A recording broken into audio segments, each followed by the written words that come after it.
Ikasyam na kabanata. Ang makatarungang paghatol ng Diyos. Panginoon, buong puso kitang pasasalamatan. Ikukwento ko ang lahat ng inyong ginawang kahanga-hanga. Magpapakasaya ako dahil sa inyo, kataas-taasang Diyos. Aawit ako ng mga papuri para sa inyo. Kapag nagpapakita kayo sa aking mga kaaway, natatakot sila. Tumatakas sila, nadadapa, at sa inyong harapan sila'y namamatay. Nakaupo kayo sa inyong trono bilang matuwid na hukom. Noong hinatulan niyo ako, napatunayan niyong wala akong kasalanan.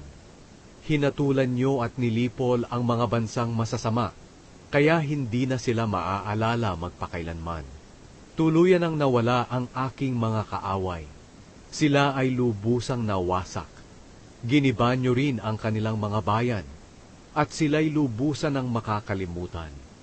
Ngunit kayo, Panginoon, ay maghahari magpakailanman, at handa na ang inyong trono para sa paghatol.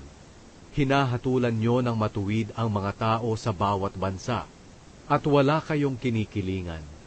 Panginoon, kayo ang kanlungan ng mga inaapi, at kublihan sa panahon ng kahirapan. Sa inyo nagtitiwala ang nakakakilala sa inyo, dahil hindi nyo itinatakwil ang mga lumalapit sa inyo. Magsiawit kayo ng papuri sa Panginoon, na Hari ng Jerusalem. Ihayag ninyo sa mga bansa ang kanyang mga ginawa. Hindi niya nakakalimutan ang panawagan ng mga pinahihirapan. Pinaghihigantihan niya ang mga nagpapahirap sa kanila. Panginoon, tingnan niyo po ang pagpapahirap sa akin ng aking mga kaaway.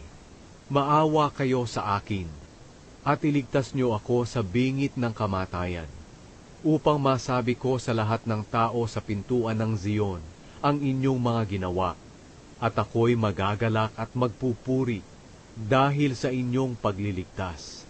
Nangyari mismo sa kanilang bansa ang plinano nilang masama, at sila mismo ang nahuli sa sarili nilang bitag. Ipinakita ng Panginoon kung sino siya sa pamamagitan ng paghatol niya ng matuwid. At ang masasama ay napahamak dahil na rin sa kanilang ginawang masama. Mamamatay ang taong masasama sa lahat ng bansa dahil itinakwil nila ang Diyos.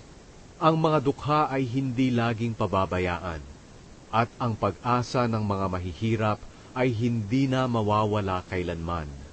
O Panginoon, huwag niyong pabayaang manaig ang kakayahan ng mga tao. Tipunin niyo sa inyong presensya at hatulan ang mga taong hindi kumikilala sa inyo. Turuan niyo silang